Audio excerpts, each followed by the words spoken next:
to the Camp Chronicles podcast. We have our first special guest on of the year. Woo. Yeah. As you can see, he's sporting a Newcastle United top, but his background's a little bit sunnier than ours because he's currently in Australia. Do you want to introduce yourself? Hello, everybody. My name's Ellis. I've been going to camp for 4 years now. And yeah, I'm super happy to be on this podcast. Amazing. Which camp did you actually go to? So I've been going to Frost Valley. It's a YMCA, which obviously like a lot of camps in the US are. I don't think it's too far away from Camp Echo, Ellen, either. It's like upstate New York. Yeah. And yeah, it's great. It's like where I've called home for a few years, really. I've met like some really close friends and made amazing connections, and it's everything you want from a camp, really. Yeah. How many years did you actually go? Because I know you went in 2019 because that was literally the reason that I ended up applying, from your mum talking to like Jess's mum and stuff like that. And then we were like, oh, sick, we'll do this. But yeah, how many years did you end up doing? So obviously I went in 2019, and then couldn't go back for the like next couple of years because of COVID. Same boat as everybody. And then I went back in 2022, 2023, and then last year was my last year. So yeah, I've went 4 years altogether, and I sort of like worked my way up while I was there. I worked in like loads of different departments, and I had a great time. Really was like the home away from home. How do you feel not going back? Are you not going back this summer? No. Nah, I'm a little bit like sad, and I've got like a little bit of FOMO, but like I wanted a different challenge. I thought like Australia would be a good little change up. And I'll never say never. Like I loved working there, and I used to go like a little bit earlier, so I'd work at like a transition period. So Frost Valley like is a big camp. It's one of the biggest. It's like the second biggest in the US. Really? Services like in the summer, it services nearly 1,000 kids at a time.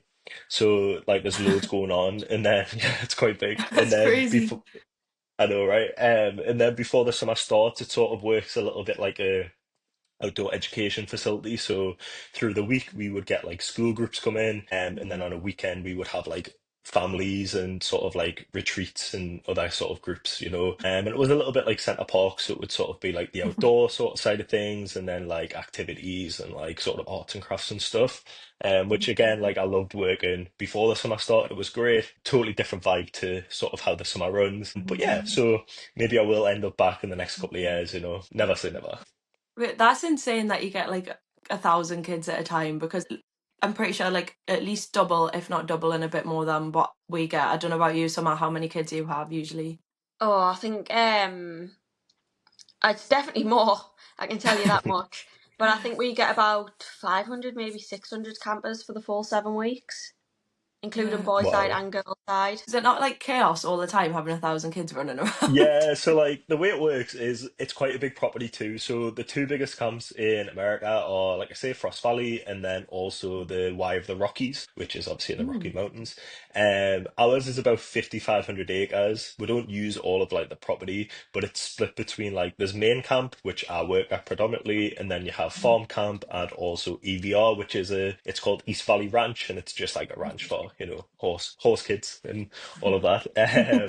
But yeah, it can be quite chaotic. This sort of runs from like 7-year-olds up to 15-year-olds, and then you also have a counsellor and training program, which is for like 16-year-olds. And it just depends sort of like how many kids, per age group will come. But normally it's sort of like 30 to 50 sort of kids per age group, like per gender. So you'll normally have like 30 to 50 boys, 30 to 50 girls, and everything in between.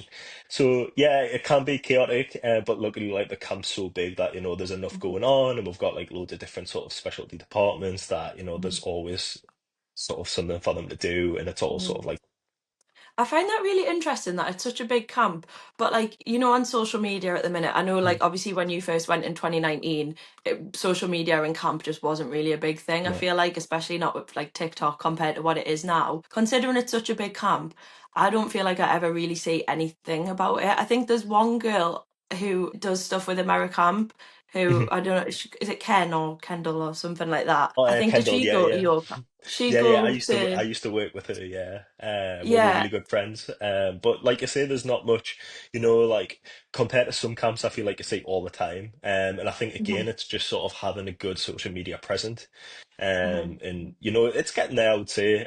But also the higher a lot, I would say sort of their demographic is more like South American now, and also Hmm. like a lot of like, you know, sort of American stuff too. There is Hmm. like Europeans go and like a lot of English and sort of like Scottish and Irish, but not Hmm. as much as it used to be. And I think although a lot of people like do go for the first year, it's a lot more, I would say we get a lot of people that have been at other camps and then sort of hear about it through the grapevine.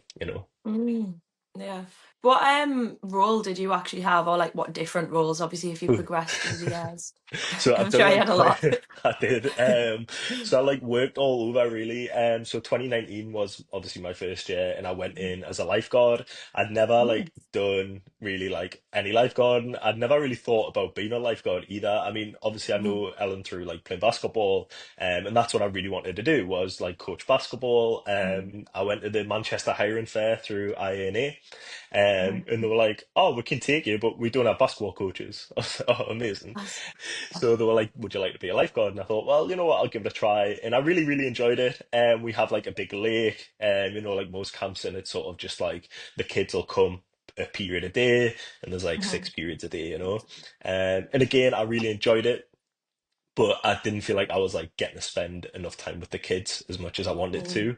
And we used to do something called adoption, and it was sort of so like I say, the way like Frost Valley works is they've got a designated like activities team, and that's Mhm. like the lifeguards, it's all the like climbing stuff, any sort of like specialties, so from like hiking to like candle making to painting to like Mhm. anything you can think of, pretty much they'll probably run. But when you work on there, obviously you're not with the kids all the time. You're not like an in-cabin counselor. And I really wanted to sort of do that. So I would say I got to lifeguarding about 3 weeks before the end of summer. And then I moved into, they've also have a adventure department. So I went into adventure for a little bit and it was great. It just wasn't sort of my sort of thing. Like we were like Mhm. out in the woods. It was very much like, it was great, but I don't know. It's just very much its What own thing. wasn't where you Uh, exactly wanted to be. Nah, not really. And then I worked with the Mac department, and the Mac department is mainstreaming at camp. So it's for kids that have got like extra sort of needs and like, that Mhm. need a little bit of extra help.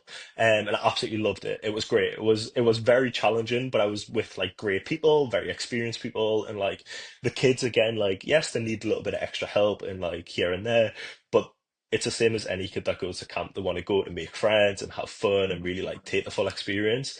So I loved it. It was great. And I worked a little bit with sort of the residential boys that were like 15. And again, I really enjoyed that. And I was just sort of like open to going back to do anything.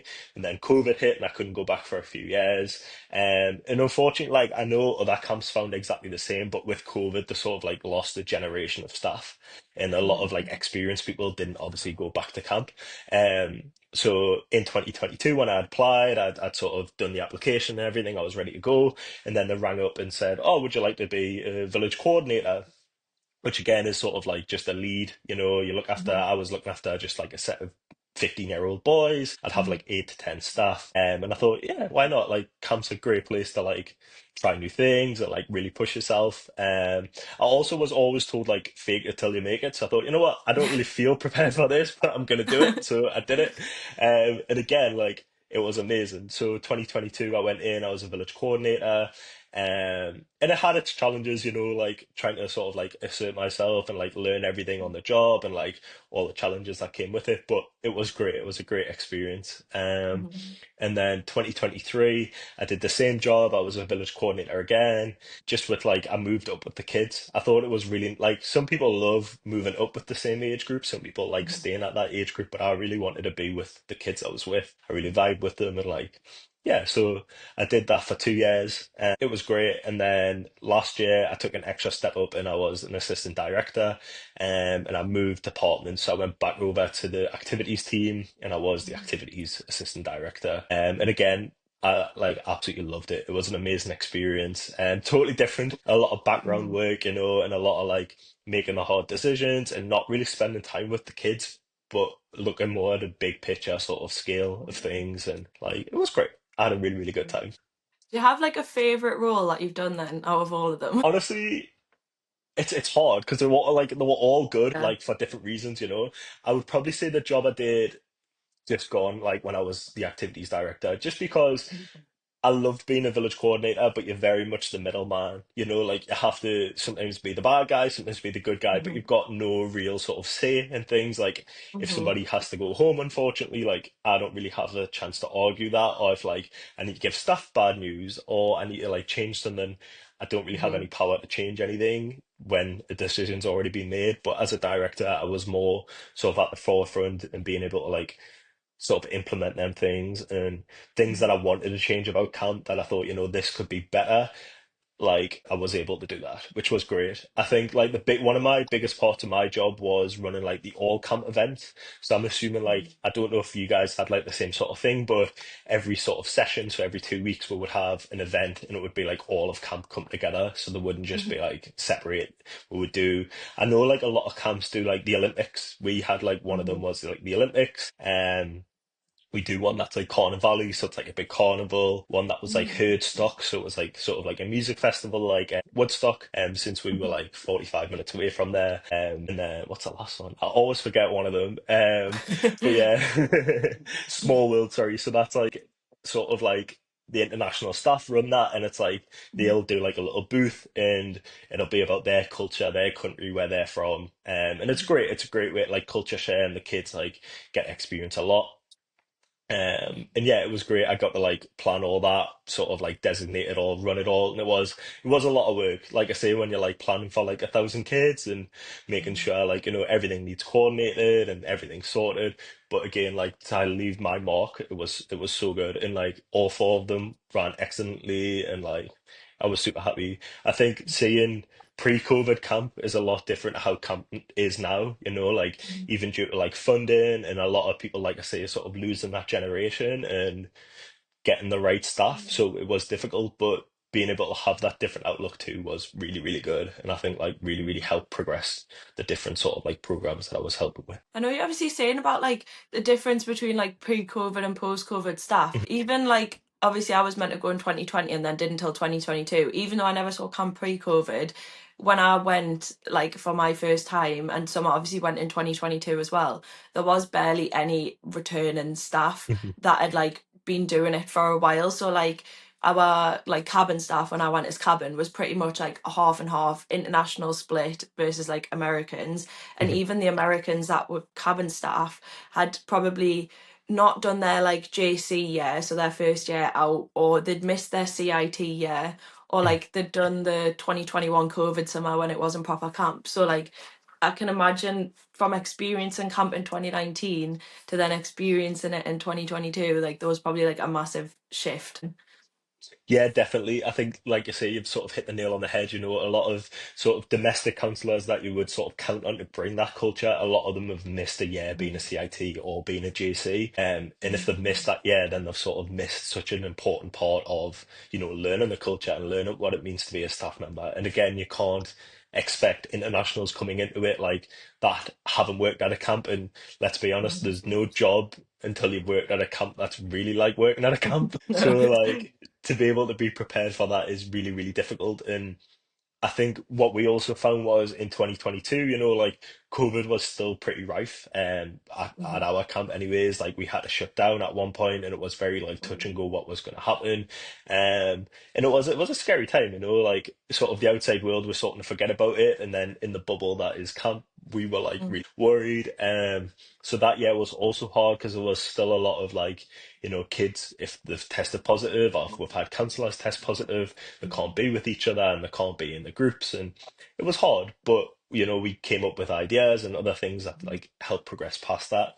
So I think like 2023 was the first real year, camp started to feel like camp again. And luckily now, you've got them kids that have managed to have a CIT year, and it might have been 2022, and now they've just sort of becoming senior counsellors, but Mhm. they've got a good idea of how it looks. So I really think it's going back to where it should be. And also, I think like age of people has changed a lot. I know when I first went to camp, I was 19. I didn't Mhm. feel old at all. I didn't necessarily feel like in the middle. I felt pretty young. There was a lot of like late Mhm. 20s people, you know. And then I went back in 2022 with some of my friends, sort of like that were there pre-COVID, we felt so old, like because everybody was so much younger, like a lot of 17 and 18-year olds. And that's like still a similar case now, I would say.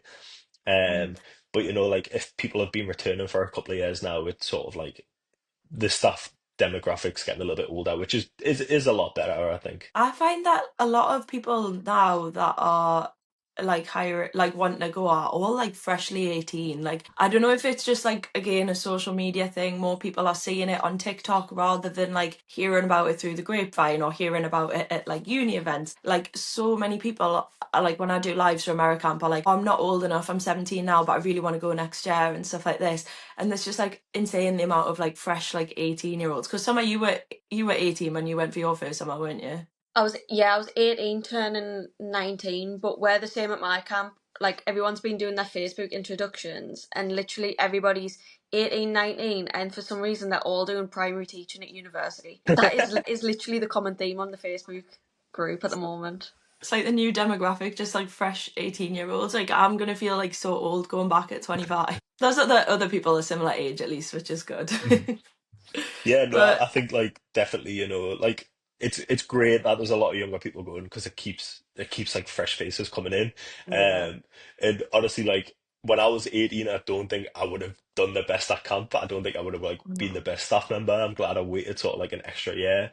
But again, like I think if you've got that drive and you really want to go, like go, you know, have the Mhm. best summer you're ever gonna have. And if you're 18, you're 18. If you're 20, you're 20. If you're Mhm. 30, you're 30. It doesn't really matter, you know. Either way, like you'll have a great time. Yeah, exactly. You could go at 22 and be like really immature, and you could go at 18 and be like the most mature staff member there. So like Literally. it doesn't always like really matter like about the age. But it's interesting as well, you were talking about how you had the same kids, like obviously from when they were like 15 and then moving up to 16. Um, do you think like your experience would have been different if you'd had different kids? Like were you like really like advocating like no, I want to go back and have these same kids again? I think for me, honestly, the first year I was a village coordinator, I didn't struggle, but the first couple of weeks I really like had to find my own way, and like some things didn't work and some things worked really well. And I think I got to know the kids really well and they got to know me. And a lot of the stuff I had came back the next year because they wanted to be with the kids. And I thought, you Mhm. know what, like one, it's going to be easier in my eyes to move up with the kids because I know them and like I've already built them bonds. And also like I knew it was going to be different. It was going to be a fresh challenge. And I wanted to try a little bit of a different age group. I mean, honestly, between like the teenage years, like a lot of the teens, like the sort of challenges and problems you have are very, very similar. From like 13 up to 16, it's going to be very similar. Even Mhm. between both sort of like traditional genders, you know, like the girl and the boys, you're going to have very similar sort of challenges. But when they get a little bit older, it's sort of like, well, they chill out a little bit more and they sort of like want to do I don't know, they might not want to play basketball 6 hours a day. They might want to do other things, which is again, Mhm. like for me, it was great because then I thought, right, I can sort of like change up and like experience new things too. And so I think it was always sort of, I wanted to go back and work with the same kids. I mean, this year, the kids I had, they were all CITs.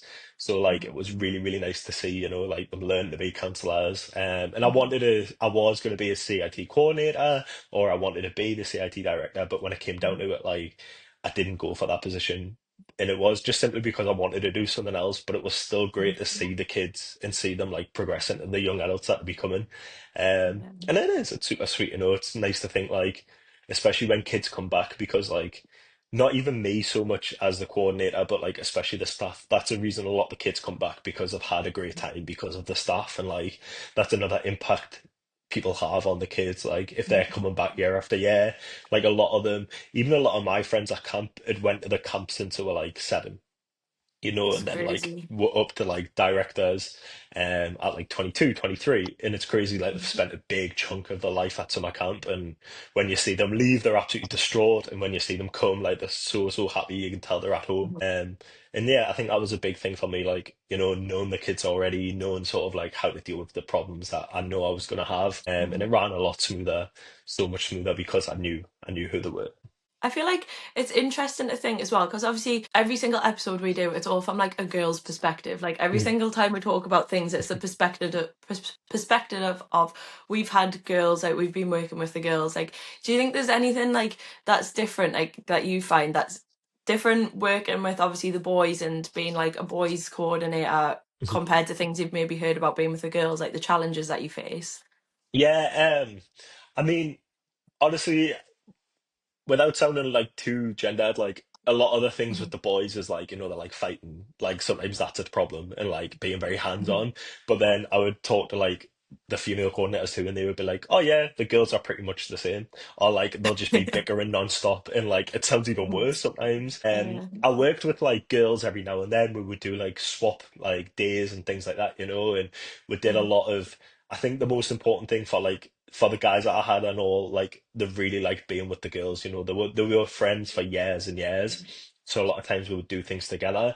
Um, Mhm. but I wouldn't say there's a lot of like separate challenges. I would say like a lot of Mhm. the challenges kind of sneak out, or they want to sneak off, or like, the Mhm. plotting and scheming between the Yeah. so yeah, like, there will be different challenges. But off the top of my head, I can't really think of anything that's like drastically different. I think again, like kids are kids and they want to come for the right reasons. Sometimes they don't always come for the right reasons, but Mhm. majority it's like across the board, it's pretty similar. Yeah. Did you find that like you faced any challenges as well? Because like we've discussed a few times about like how like you come back as a returner, it's way different. Like some Mhm. friends come back, some don't, or like obviously like you have those days when you're like so run down at camp. Like it's important. Obviously everyone like always talks about the good days, but it's important to for people to know that there will be bad days. Like did Oh you yeah. face any challenges that you're comfortable Yeah. talking about? I mean, obviously I can't talk about like everything that happened. Um, Mhm. But without sort of like going into too much, like, there are them days where you're super tired. And that's what I would always tell people to like, don't expect to go and have a holiday because it's not a holiday. You're going to work, and you're going to work with kids and like have fun. Like the way I used to think about it was I used to get paid to have fun in the woods, play basketball, go swimming, whatever it is, go climbing. Like it's an amazing job and there's nothing really else like it. But when it comes down to it, you are keeping them children safe. They might act like the 20, they might act like the 30, whatever it is, but they are still children. And that's the main thing you have to realize is you're there to keep them safe. And I think it's important also to like know where you're going in, that like if you are having a bad day, know how to ask for help.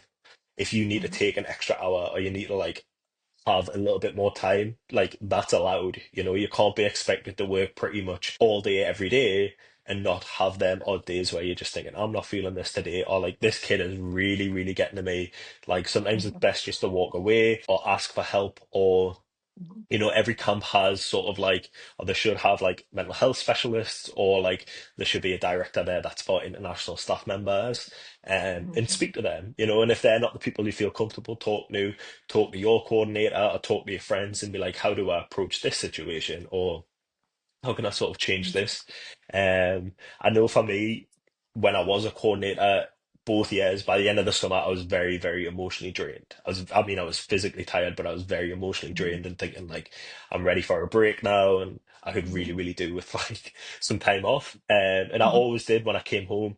I would always have a few weeks off before I would start work, or even like a few months, just to like have that Yeah. rest period and like be able to like mentally recuperate what I'd lost. But yeah, I think, again, like all camps have their issues. I had issues with kids where it was like fighting. Like you have to be Mhm. prepared that if you need to be that person to sort of sort them issues out, you will have Mhm. help. And you're never by yourself. It's like not one person can go to a camp and make a difference realistically. It's a team effort. Mhm. And like if you're on a Mhm. good team, amazing. Like it'll absolutely flow. If you're not on a team, that you're super comfortable with at first, I'm sure that'll change time the summer changes, Mhm. because one day you don't know anybody, and then in a week's time you've spent so much time with people, it feels like you've been together for forever. So, Yeah. like that's how it goes, though, isn't it? And I would say, yeah, the biggest like advice with having challenges is like ask for help. If you need help, make sure you're asking and like look after your mental health. Don't think, oh my God, I need to do all these things because you will burn out very quickly. And Mm. that's the biggest thing is try not to burn out in the summer because if you burn out, then you'll not have the experience that you could have if you take a Yeah. step back and realize when it's time to ask for help. Yeah. There's always like someone above you, isn't there, that can help. Mhm. Like there's always going to be someone at camp that's either a role above you that's maybe dealt with that situation before, or they've just got a few more years experience, so they're like seen things like that happen. So if you're like in a situation and you don't have a clue what to do, like a camp, as cringy as it sounds, is very much like a community type feel, isn't it? Yeah. So there's always people that you can go to and ask for help. And obviously you were saying about kind of when you took on that like village coordinator role, like Summer's a lead for her age division. I've been a lead counsellor for like my age division. And you do get really emotionally drained sometimes, don't Mhm. you? Like, I think especially if anybody is going back and kind of moving up like a role, like kind of progressing up and taking on that extra responsibility, like be prepared because you've got to deal with all of your kids' emotional baggage, all of your staff's emotional Mhm. baggage, as well as your own emotional Yeah. baggage. So like make sure like you were saying you take the time to kind of give yourself a bit of a rest if you need it because it is important. Yeah, no, 100%. And like you say, there'll always be somebody that's like more senior or somebody that's like, I can deal with this or I've dealt with this issue before. And it's important to use that community because like I say, like camp is a big community and every Mhm. camp in the country will have its community. And that's a beautiful thing, There's not many workplaces you can go to and like there's not much work-life balance when you're at camp, realistically. You might have Yeah. your day off, and that's great. You can forget about everything. As soon as you're back on property, it's like, okay, we're back. And it's like, you've got to use that community, realistically. Mm.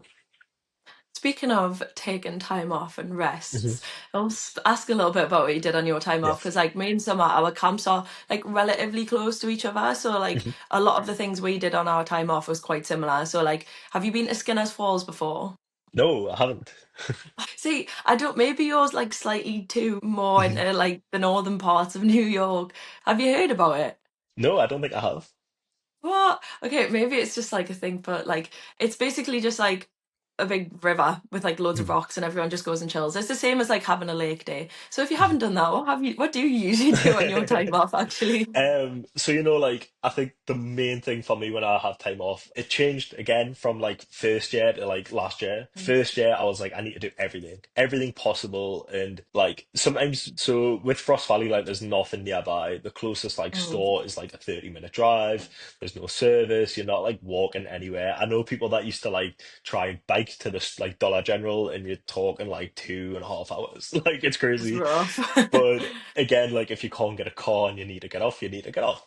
But so on a day off, I would always want to go for like food, get some good food. Again, America, like you go to a good diner, you go to a good restaurant, you're gonna find like somewhere great. And then there was a lot of like towns sort of nearby. So like the biggest ones I would always go to is like Newport's, which is like a little sort of like Mhm. university. I don't know if you've been like I've been, it's cool, isn't it? yeah. And then we were pretty close to Woodstock too, so we used to go to Woodstock. And Mhm. then there was like other little towns nearby. But I think as sort of like the first year I went, we were like trying to go to like 3 or 4 different places on a day off, and I'd be more tired than when I would have been like working. And I think like what I learned was like take that little bit of rest on your day off too. Like if it means just sleep a couple of extra hours, take that extra sleep and go off a little Mhm. bit later. Or if you come home a little bit earlier and sort of like have that extra rest, like take it because you're gonna need it. You might not think Mhm. you're gonna need it, but like a few days later, you're probably gonna be drained again. So like make sure you have enough time off. But Mhm. again, like same sort of thing as like Skinner's Falls, like going somewhere where there's a lake. There was like a few waterfalls and stuff nearby. Go and chill there, like meet other people from other places. What I would say if like people haven't been to camp, make American friends. I had a lot of international stuff this year. I only had international stuff actually this year, and that was my Mhm. number one thing was like make American friends because if not, it's going to be impossible to get off and enjoy your day off. And like it is realistically like a lot of people did make American friends, but I had a few stuff that didn't, and then like we would still take them off, but Mhm. you can't sort of. rely on your like superiors to do that because it's not sort of guaranteed that they will do that. And I think if you have American friends, like you can either grab a car or you can grab a lift, and like that's the main thing. That is something as well. I know we're saying obviously like make American friends because like they can drive and stuff. I know like we had a night off and a day off last summer, Mhm. and we were like looking to book an Airbnb, and they found this Airbnb that was in Pennsylvania, and it was like a 2 hour drive away, and we were like, why would we go one that far away? And they were like, we've got enough people that can drive. Lo and behold, there were enough Americans on our night off with cars that could drive us there. So that was shout out to all the Americans that drove that day. But also that I think it part of camp is like going and making friends from all over the world. And I think our first summer, because there was like quite a half and half split of like Americans and internationals, I didn't always feel like I like like obviously I was friends with them, but I never felt like I was as close with them. Yeah. Whereas my second, it's not like an us and them thing, but like to an Mhm. extent, like it kind of is, isn't it? Um, but and then like my second summer and my third summer, like all of my co's, like cabin counselor co's, were all like Americans. So it really felt like nice to kind of like become more friends with them and just like they have so much advice they can give because obviously they've been coming to camp for years, don't Yeah. they? Yeah, no, It's it's so nice. crazy. Like you say, it's not like it shouldn't be like it's us and them, but I think a lot of the Mhm, time, when I remember my first time at camp and when like international staff would come first and we would do different trainings and things, and then mhm, when all the American staff came and we were warned, when they come, it's going to look crazy because people haven't seen each other for a year. They're going to be so excited. They mhm, might not talk to you at first, but like give them a little bit of time. And that's how it felt. It was so daunting when everybody turned up because they all knew each other and we were like, okay, sort of like the outsiders. But mhm, within a day, people want to make friends, and like that's the thing too. When you have domestic staff that have been going to camp, like some of their favorite counselors were normally international counselors. That's what I would always find mhm, with my friends, and like they know what it's like year after year when like different internationals are coming in to like make them feel welcome. And as a director, it was very important, like letting the staff know, like make our staff feel included too. mhm, Because especially like my staff, like I say, when they're activity staff, they're not always with the kids or like in cabin. So it was important, to like try and break them boundaries down. And sometimes it's hard, sometimes people like segregate without even sort of realizing it. And like especially if you don't speak English, sometimes it's easier staying with like people that speak your language. And I mhm, totally understand, like it's not always easy, especially if your English isn't great. It's not always easy going and putting yourself out there and being like, talk to me, like sort of, that kind of mhm. vibe. But if you can do that and like you can kick off a conversation, then like that's great. You're on the right steps. And if you also like you haven't got all the confidence to do that, that's okay. Like it will come, but just make sure you're putting yourself in a position where like, you can make friends for them right reasons. So one, you can get off camp, but also two, you can like get the advice if you need the advice. And it goes back to what we were talking about earlier, if you need sort of like advice with like mental health or like you're having them down days, sometimes domestic counselors are the best people to talk to because they can really like help take over. I think that it's such a also useful source of like learning about camp because again when you go as an international staff member like was kind of said before you literally don't have a clue. I Yeah. mean no matter how much like camp content you consume like you're not going to have a clue what it's going to be like until you actually get there. And like I don't know like my first summer like when we had like college week and Olympics and things like this and like all these traditions I'm like I literally do not have a clue what's going on. So like utilize your like American and returning staff that have been going for ages and like ask them because there's all these crazy traditions that you're not going to have a clue what they are. And if you can have them explain it a little bit more to you before it happens, it makes it so much easier, doesn't it? Yeah, no, totally. And again, like obviously we've us three have went to different camps and like I Mhm, could say things that are like very peculiar to my camp. Same with you guys, like every camp is going to be different too. So if you go in thinking, right, I'm going to know this and this and this, you're probably not. It's probably going to be totally different than what you're expecting. So like use the returners, use your domestic staff to like, okay, so now I know what this is, or now I know like what a PO is, or even where to like go for a day off and things like that. Because if you don't ask and like you don't involve yourself, like it can become segregating in that way too, like where you're like it's overwhelming because camp can be mhm, overwhelming realistically. And if you don't have a good support around you or you don't use them people, like it can become too much. But again, it sounds really daunting, and like, oh my God, you've really got to put yourself out there. But like, American staff want to get to know you too. Like Mhm. people want to know each other and like really make friends and like connections. And again, it's a great place to do it. So if you utilize it correctly, like you'll have no problem at all. Yeah. I was kind of saying about like utilizing them for traditions there as well. Do you have like any sort of favorite traditions at your camp that you do? Honestly, like the Olympics. I know again, like a lot of the camps do them. And like I said, this sort of past year, my main job was running, and not like sort of just running. I had a great team around me, but like Mhm. coordinating, the different programs and sort of seeing where, like after pre-COVID, we were looking at where they can improve because we felt like a lot of them. It was a lot of the kids when they came, it was their favorite thing to do, and then the last couple of years, it maybe lacked a little bit. Um, Yeah. just down to like like not maybe trying different things or like implementing like old traditions that we used to have. So this year like it was really big, like these things work. And the Olympics was absolutely amazing. It sort of ran over 2 days, and like the counselors were great, the coaches that like ran each country were amazing, like they really got the kids hyped, and it was amazing to see. um Even for an example, like over the last few years, due to like budget, budgets have changed and things, there was no like t-shirts. Well, before that, like every kid in the country would get like a t-shirt that was made, and it was like Mm. obviously for that country, and that was like seen as like, if everybody's in the same uniform, it's the same like when you go to like a football game, if everyone's wearing a Yeah. Newcastle top, you're gonna get more into it really. And it was seen, all right, they don't have a uniform, so like that's what's lacking. This year we didn't have it, but we tried like a few other different things, and like it didn't make a difference. And I think like that was a big thing for us, like recognizing, all right, well, maybe these traditions that like we thought changed too much, like we can take back. And like, yeah, so I'd probably say, sorry, without going on too much of a tangent, but It's okay. I'd probably say like the Olympics is like my favorite tradition. Also like Stock, which like I say like runs like a bit like a music festival. Like there's just Mhm. kids like playing music all day, different activities happening, and it's really just like a chill day. Yeah. I also like that was always on a Sunday, so it would be like the second Sunday the kids would come, and I think a Sunday was just great too because it would have like chicken and ice cream and waffles like for brunch, and like it was just a great day all around. Yeah. And it was just, I don't know, once you've like that day was done and like it went so well, it was like a great accomplishment to have really. Camp food as well. I feel like we had a lot of days where it was like specific, Mm, like tradition to have specific foods on different days, or mm, like when we'd have like we're kind of final camp. We have campership on a Sunday. It's mm. basically like they do like a roundup of the week, and everyone gets mini awards and like things like that. And then the one at the end of our 4 week session and the end of our 3rd week session would always get chipwiches, which me and Summer have discussed before. We both absolutely love chipwiches. How did you find as well? Because this is quite a big thing. I think a lot of people ask, like, what is the food like at camp? How did you find transitioning from a nice normal English food over to the American camp food?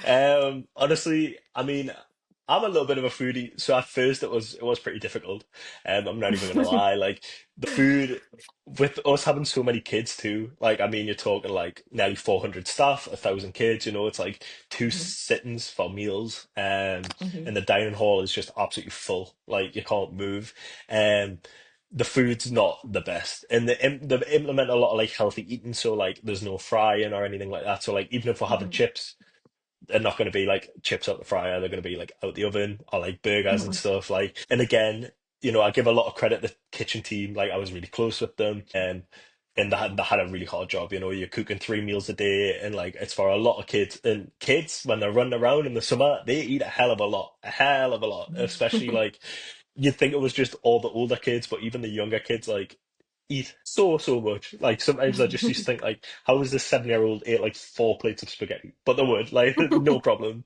Um so yeah, it was a little bit of a, you know, challenge to sort of like get used to. But then what I would find is like on a day off, I would think, okay, I'll stock up on food. Like, especially when I was a coordinator, I used to try and like cook for the staff. Like I'd grill. like once or twice a week.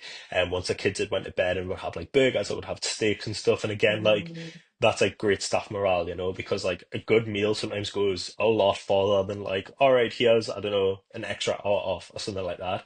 Um, so yeah, it was a little bit of time to get used to, but once you sort of get into it too, you realize, I know I ended up taking the perspective of like food is fuel. Like I need to fuel my body because it was getting to a point where like I was like missing certain meals because I didn't like the food, and then I'd be so tired for the next few hours when you're out in the sun all day. So I think it does get to a point maybe where it is like, I just have to eat. I would say too, if like people struggle with eating, or you've got like certain eating habits, like speak to your supervisors, like they're there to help you, and they're not just going to turn around and be like, you have to eat that. Like there's other Mhm. ways, and even if it's like, during your like period off, you've got like, I don't know, ramen, or you've got like cereal, you've got like things you can like count on, like safe foods, soup, whatever it is, like that'll be available too.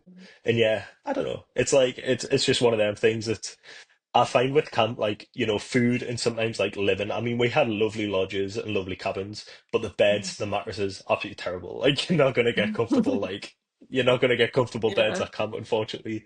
Um, so it's just one of them things, you sort of like you get on with it's part of the experience, and like once you can sort of like understand that and like really get on board, it's just another thing, Yeah, because I mean, realistically, like the beds at camp are made for like kids. Like they're not really built for adults. Like obviously they're sturdy enough for adults to sleep on, but like they're not built really for adults. I don't know about you reviews, but like you get like the mattresses, but they're kind of like the plasticky coated ones. They're just like Yeah. the foamy type things.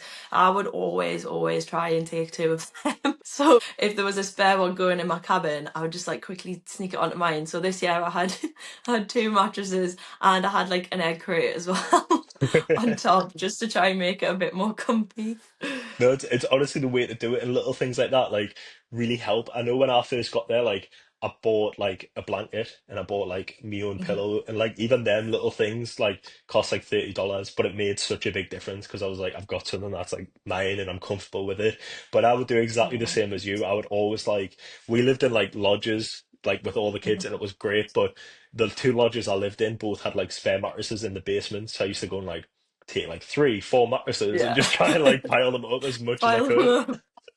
Um, and then when I like moved up and I was director, luckily like they've got like a hotel, I suppose. So we had Mhm. like actual beds, which was amazing, and like it was great. But when you go in Mhm. as like a camp counselor again, like go along with it, you might have the worst sleep of your night life the first night, but then like you say, you sort of realize, oh well, if I can take that mattress, I'll take the mattress, and then Yeah. it gets a bit more comfortable.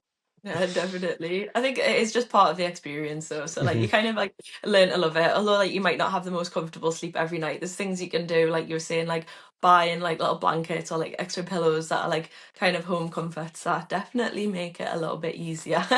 100%. Speaking about like things buying, do you have any packing essentials that you've like always brought, or like things you maybe forgot to bring your first few years that you were like, okay, now I know exactly what I need to bring? Yeah, a couple of things. I would say like take some Crocs. Like not every camp allows Crocs, like sometimes they're seen as a bit of a hazard for like running and things. Like don't run in your Crocs, Mhm. but like take some No. Crocs.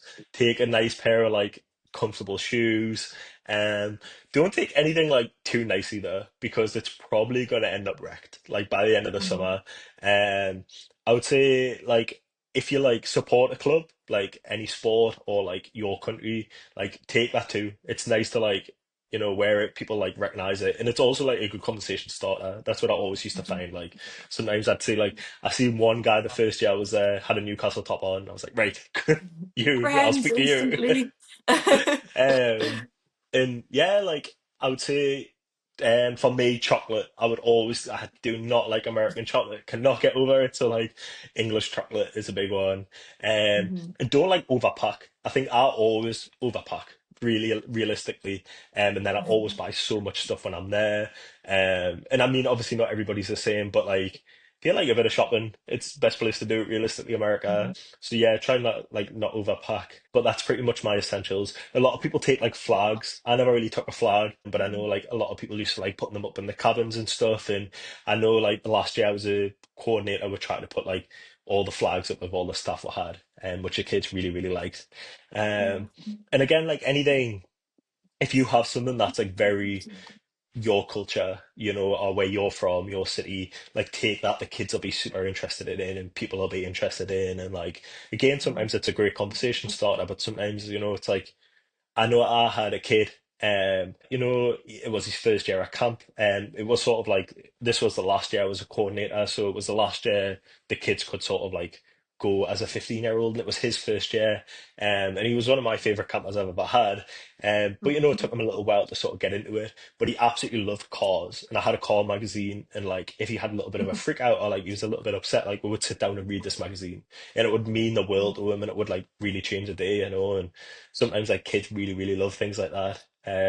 So yeah, like they would be pretty much my essentials. It's so nice having those like cute little wholesome moments, though, isn't it? Yeah, Where it's like that you've got that one thing, like if that kid is kind of freaking out a bit, like you can help them and like kind of bring them back down again, just with a simple little car magazine. yeah, no, it's crazy. Like that's what really brought me back to camp over the years. Like, was once you have like a great interaction, or you think, you know what, like I've made a little bit of a difference. I've helped this kid with like a problem they've got. Sometimes I know we did a lot this year of you might think like I'm gonna have an impact straight away. It's probably not gonna happen realistically because like kids are kids, they forget what happened. But one thing will stick, and all it takes is one little thing to stick, and that'll like pass on with them. And like I say, like if you talk to your friends that go to camp or anybody that's been to camp, they probably will remember an international counselor that told them something or helped them with something. They thought, I remember that, and like there's nothing stopping anybody being that person. And like that's a great thing. You can't really do that anywhere else or have an impact like that. And I know for our camp, we had a lot of kids from different backgrounds, totally, totally different backgrounds, and it was great to see kids that would never ever mix outside of camp because of different backgrounds, like come together and like have the best time and like to be able to like sort of like put that together and be part of that is super special. It really is. It's just wholesome, isn't it? It's a whole wholesome experience. But I feel like moving from obviously like the actual camp side of things, a big part for a lot of people is like the post-camp travels as well. And do you have any like places that are on like top of like recommendations? If you were going to say like, oh, go and do this, go and do that, like where would be your top places to Yeah, I recommend? mean, obviously, it depends where you are in the country, right? Like, for me, I've always done like East Coast. I know, like, obviously, you guys have been to New York. Like, if you're near New York or like you're a few states away, like, you have to go to New York City.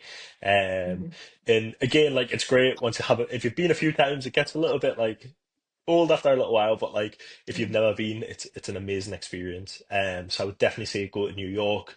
The best place I think I've been in America is New Orleans. Like that's just an amazing time. Absolutely amazing.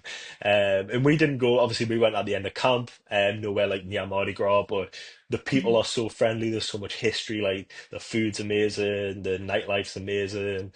It was just such a fun experience, but again, it depends what you like as a person. If you want to, go to like a city, you've got like Boston. I went down to like Texas, and Texas is a great place too. It's totally, totally different than what you would get up in the East Coast. But if you want to go more like naturey, we were like up at the Catskills anyways, and like I think Catskills one of the most beautiful places I've ever been to.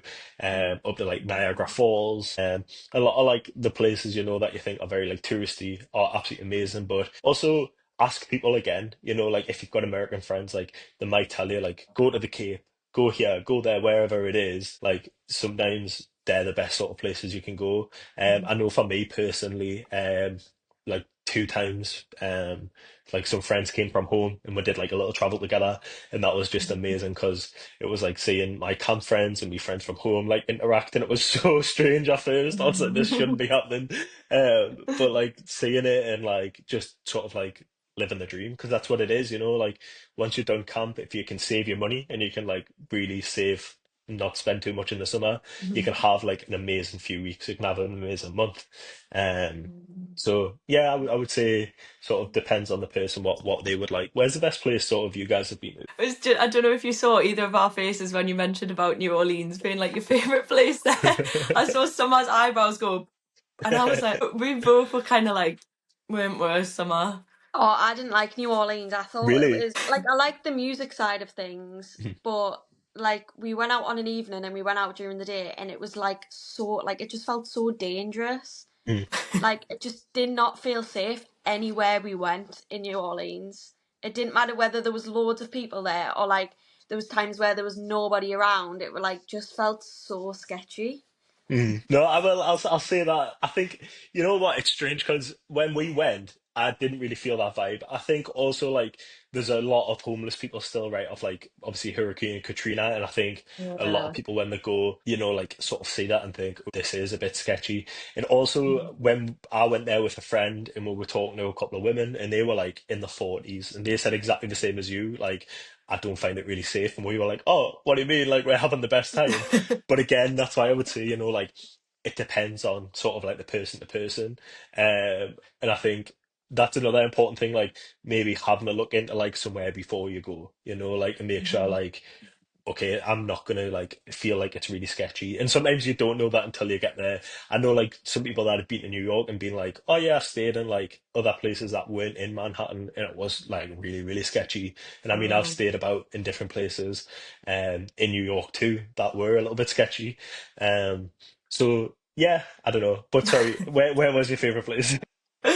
I think mine last year, like the summer just gone, I did like Yosemite and did like a road trip. Mm, So I think probably like Yosemite or like Moab in Utah were like the two favorite places mm, we visited on that. But then also Nashville. Like me and Summer mm. always both go on about Nashville. I think our Nashville is maybe your New Orleans. I Like think you were so. like yes, but we're like Nashville more. I think. What about you again, Summer? No, like you just said, Nashville for sure was probably my favourite, but obviously you mentioned Texas there, and I absolutely loved going to Texas. I went to Dallas, which we enjoyed, but honestly, there's like not really much to do in the city centre of Mhm. Dallas. And we went out to Fort Worth, which was amazing. Went to the stockyards, like that was one of the best and coolest experiences. Like I got to ride a horse. Felt like I Nice. was like in my cowgirl boots. I was like living the dream. And went to Austin, saw the college there, Mm. which was really nice. So definitely Nashville, probably Texas, but then I could mention all the other places apart from New Orleans that I've been to that I would say I love for all like loads of different reasons. But yeah, I'm gonna stick to one. I'll go with Nashville. Mhm. Nice. I Have you know. been to Nashville before? No, I haven't. I really want to go. I also want to go like more West Coast, like over to Denver and LA and stuff. Mm. So maybe like I'll probably go back to the US after I've been here. And Mhm. like me and my partner were thinking about maybe going sort of a little road trip around places like I haven't been to. Yeah.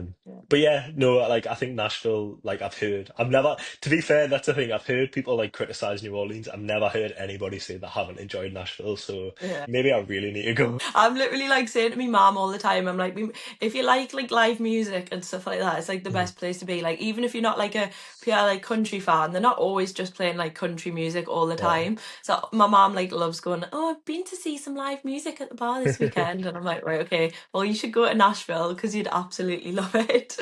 But I think kind of rounding off the whole episode here, what would be your like top tips or like bit of advice for anyone either going for the first time, maybe going as a returner, anything that you could say like this would be my top advice for you? Yeah, so my top advice would be like go in with an open mind. Don't expect Mhm. anything. Don't go in with like prejudgments. Like even if you listen to this podcast, you listen to all the podcasts and think, right, I know exactly what I'm going into. It might be Mhm. totally different. So like, go in Yeah. with sort of like an idea, but expect that idea to change. The best advice I ever got was like fake it till you make it and like do that, Mhm. like if you have to be a bit more outgoing and you have to be a bit more if sort of like out your comfort zone it'll do you well in the long run because camp is Mhm. about like evolving and changing. And I know like I wouldn't be the person I am without camp. Like, and I never, I want to go into camps and I want that to be my industry. And at home, it's not really possible. And I never ever thought, after my first year, I was like, maybe I'll go back, maybe I won't.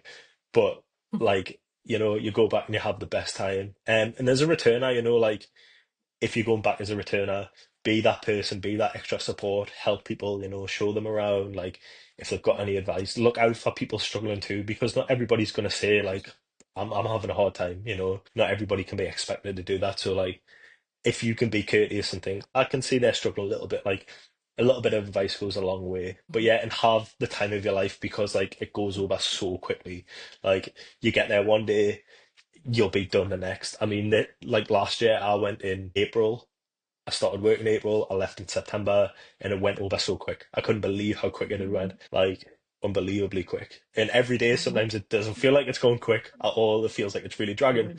But like, and you look back and it's important. You look back and think, I've gave everything I can, but I've took everything out of this experience I can. You know, I've made changes, helped people, but people have helped me, and I'm a better person for it. And that's the biggest advice I would say. Yeah.